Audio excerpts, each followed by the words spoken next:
Okay, Nagavanan, greetings. Welcome to another random film review. This is my review for Firestarter. It stars Zac Efron.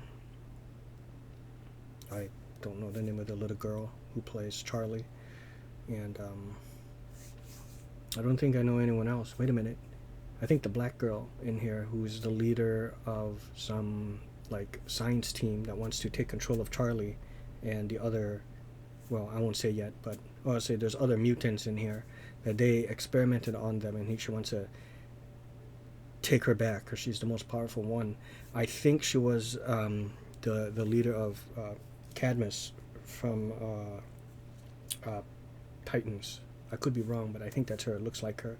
You know what? And there's a little part with Kurtwood Smith, who's Clarence Boddicker, in that '70s show, and some other stuff. But Kurtwood Smith is in this one, and this is based off the Stephen King film. Of course, Zac Efron. Did I say Zac Efron? He's in here, and it starts off that the Zac Efron and his wife. It shows like they're in an interview, and they have some mutant powers. Like Zac Efron, he can push people, kind of like an Xavier type thing. So he can make you, here's $1, but then you see it as 100, that type of thing. Or give me your gun and you'll do it, that kind of thing. But it takes a toll on him, and his eyes start to bleed, and like he starts to hemorrhage from the inside, kind of. And the more times he does it, more powerful the thing he's doing. Then the more it takes out of him.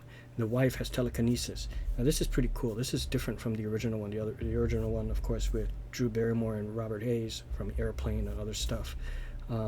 He was also in Cat's Eye, Robert Hayes. Well, anyways, hey, and incidentally speaking, it also starred Drew Barrymore, but they weren't in the same skit in Cat's Eyes, or Cat's Eyes or Cat Eye. Cat Eye or Cat's Eye, I can't remember now, but also Stephen King. Well, anyways, where was I? The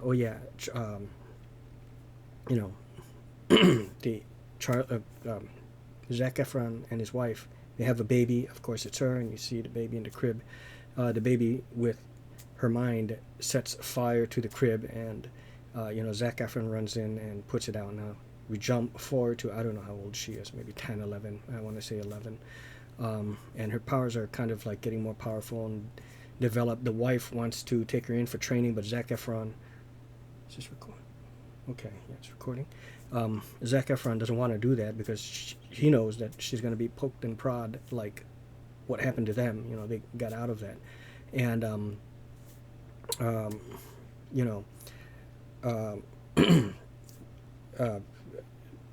they're always on the run. And the whole thing is something happens. I think she set fire to I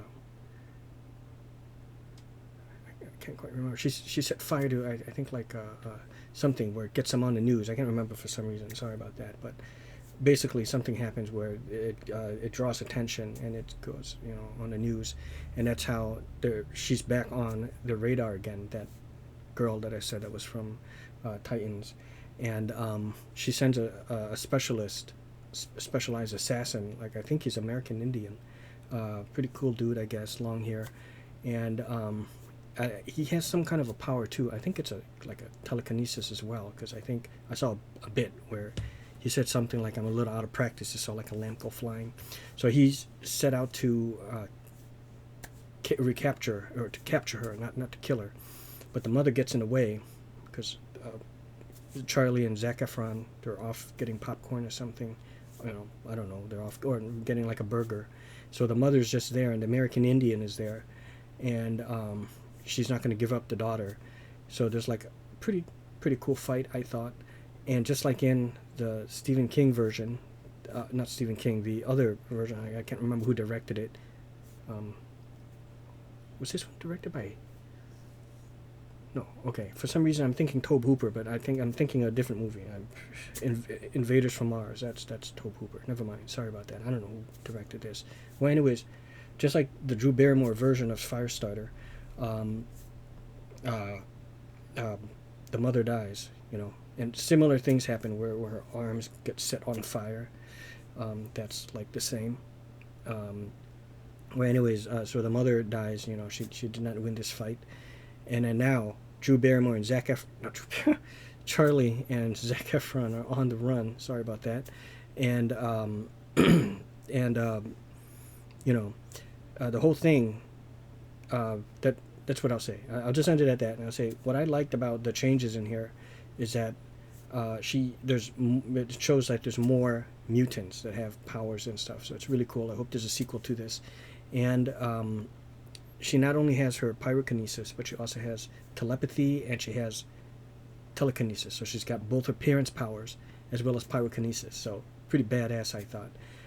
Doesn't the whole thing, you know, the conclusion kind of, you know, with the end battle, end fight, kind of like with Carrie, how there's that that massacre in high school. This one is kind of like a massacre as well, but not on a major level like that. It seems like it began pretty strong, and then I thought it should have gotten more grandiose from there, but it just kind of like stayed there. It maybe even diminished from the coolness, but there's some cool effects with her power. She makes like the henchmen shoot each other, like one woman is trying to distract her, and then there's a guy coming behind her, and she just turns around quick, and then a fireball forms right in front of her, and it launches. It's pretty badass, and she screams, and then the fire, like, it emanates from her silhouette, and it's just pretty badass. I think her, even though it's a different world, and Pyro from, was his name Pyro? From X-Men 3 or X3 United, they should get together, because he can only manipulate the flame. He can't create it. She can create it, and I think maybe kind of manipulate it to a certain point. But I think if those two got together, I think it'd be just badass. And I've been seeing, I like to Google this stuff, but who would win between Charlie versus Carrie? And that'd be a pretty cool fight, you know. So just kind of dwell on that for a little bit. Carrie versus Charlie. Firestarter versus, badass. I don't know. I think I have to give it to her. If it's this iteration, she has pyrokinesis and telekinesis and telepathy. I think Carrie's screwed. So anyways, I'm going to give this one, again, this one got mediocre reviews, still kind of bad, I guess you can consider, even though I don't consider 5. It got 5 on IGN.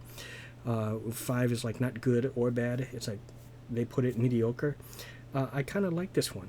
I don't know what to tell you, you know. I would give it a bit higher if the fight was better at the end, you know. I think I'm gonna have to go with like a 6.5, maybe even 6.75. I'm gonna go with 6.5, which is a 6 is considered okay, a 7 is good. So keep that in mind, and I'm giving this a 6.5. And if you think like, oh, okay, so that's shit. No, okay is okay. Anything above 5 is neutral. Not good, not bad. Anything below 5, that's bad. Anything above 5, I don't know if I'm going the right way, but it doesn't matter. So if it's like 5, that's just neutral. But if it's 5, the moment you go 5.25, that's already above middle. It's already on the good side, on the positive. So 6.5. Okay? So that's it. 6.5 out of 10. Check it out and see ya. Shit, it's so long, this review. I meant it to be short. Sorry.